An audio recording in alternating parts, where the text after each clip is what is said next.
Disney already dominates animated fairy tales. Can they do the same with live action? You're watching Beyond the Trailer's review of Oz the Great and Powerful. You're gonna need this!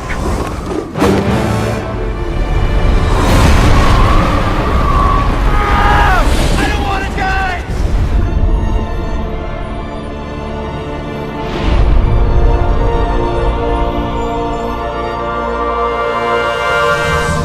I've waited for you to come and set things right. Me? Back in 2010, Disney single-handedly put the adult live-action fairy tale genre on the map with Tim Burton's Alice in Wonderland. A sequel to the classic story, it grossed over $1 billion worldwide and launched a slew of copycats as other studios tried to repeat Disney's success.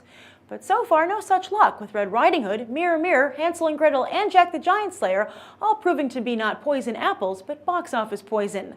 The only real hit has been Universal's Snow White and the Huntsman. However, that flick still pulled in less than half of what Alice did. And now, producer Joe Roth is hoping to prove his first success wasn't a fluke, as he delivers a prequel to The Wizard of Oz, which matches Alice from the release date to the posters to being available in IMAX 3D.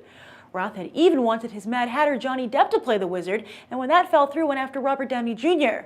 But he ended up having to settle for second-rate loopiness with James Franco, who's captured the public's attention, if not their box office dollars. Come on, we all know it was Andy Serkis who got butts in the seats for Rise of the Planet of the Apes. But the casting of Oz is a gamble even beyond Franco, as Michelle Williams, Rachel Weisz, and Mila Kunis have yet to prove they can bring in an audience either. That leaves the heavy lifting to Sam Raimi, who's looking for redemption after seeing the Spider-Man franchise not only survive without him, but thrive. Tim Burton had also lost Batman, but had hits afterwards, while Raimi has not. But besides talent, Disney has one other hurdle when it comes to Oz, and that's that they don't have total creative control over the property. Warner Brothers still owns the rights to their 1939 classic, and Universal's behind the Broadway juggernaut Wicked, which they are still planning to turn into a film themselves. But if Oz doesn't work out, Disney is already in post-production for Maleficent, where Angelina Jolie tries to add some depth to the Sleeping Beauty villain. And Emma Watson is in talks for their reimagining of Cinderella. So will Oz make Disney feel a little better about their pending Maleficent and Cinderella flicks, or will it be another Return to Oz for the studio? Sorry, Return to Oz fans, but that movie didn't score with critics or audiences, bringing in only half of its budget, causing Disney to put their newly purchased Oz rights on ice until, well, now. So I'm going to preface this review by letting you know that I really enjoyed Tim Burton's Alice in Wonderland. I went to see that film in IMAX 3D. I went on a weeknight because I had very low expectations for the film, and I was really impressed with what I saw. And I had the exact same situation here. I didn't get to see it in IMAX, but I did see it in 3D. But I went in thinking this was going to be just a horrible movie, and I just can't tell you how pleasantly surprised I was.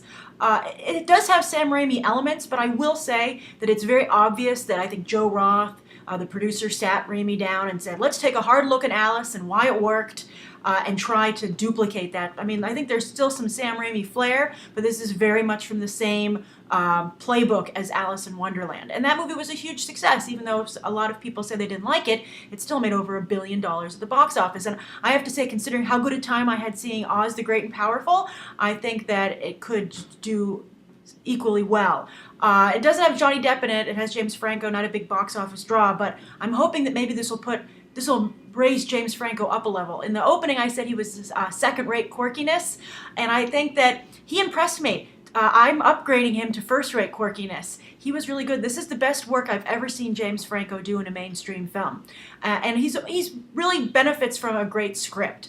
The wizard isn't just a character that's trotted out to do like funny jokes. He's not like the Mad Hatter in Alice in Wonderland. Although I did think they tried to have some depth for that character, and it didn't work out. Here, the wizard is a fully realized character.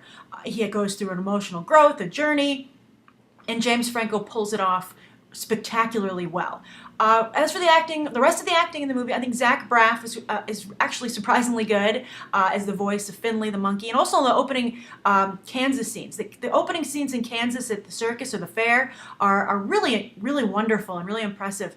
I think they really do a wonderful job setting the stage for what's to come and grounding it in reality.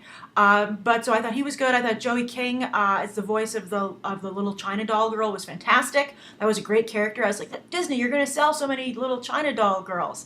I think the weakest parts were the witches. Not only from the acting, but also I think from the script point of view. Rachel Weisz and Mila Kunis had surprisingly little to do.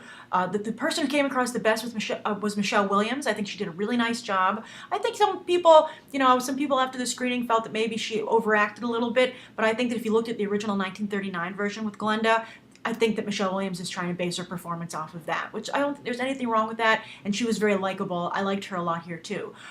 Rachel Weisz, again, not really much to do. She was nice. I liked her costumes, and I think she definitely pulled off what she was asked to do. And Mila Kunis, I think Mila Kunis is a little bit of an unfortunate situation here, because the whole time I was watching the movie, I was thinking of Meg from Family Guy, because her character kind of has a similar situation to Meg, where she's not liked as much as the other sisters, and she's kind of like put down upon a lot, and people are telling her she's stupid, and so when she loses her temper and stuff, it just reminded me a whole lot of Meg from Family Guy, and so that pulled me out a couple times from the film. But she did a nice job. I think most people know who the Wicked Witch is at this point, but I will say, not a lot of Wicked Witch in the film. There's not even that cool fire tornado shot from the trailer. But the movie was so good that I'm actually not disappointed in that at all. And I very strongly see the possibility of a sequel with the Wicked Witch. And when she was on screen, I think that the prosthetics on the face didn't work so well, but I think that visually, and especially from far away, it worked out great. The laugh was great. She looked very cool visually. The movie was just a lot of fun. And on that point with visuals, the 3D in this film is spectacular. The opening credit sequence is worth the price of admission alone.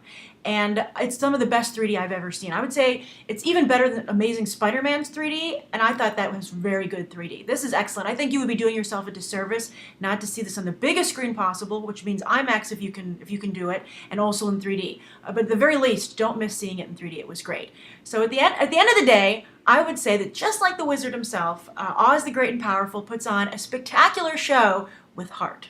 So did you see Oz the Great and Powerful? If so, write your thoughts down below. Were your expectations met or exceeded like mine? And of course, thank you for coming to be on the trailer for reviews like this sometimes for myself. We also have I do trailer reviews, movie news, crew reviews sometimes, and also audience reviews, of course. So I hope you'll subscribe. Thanks for watching. Bye.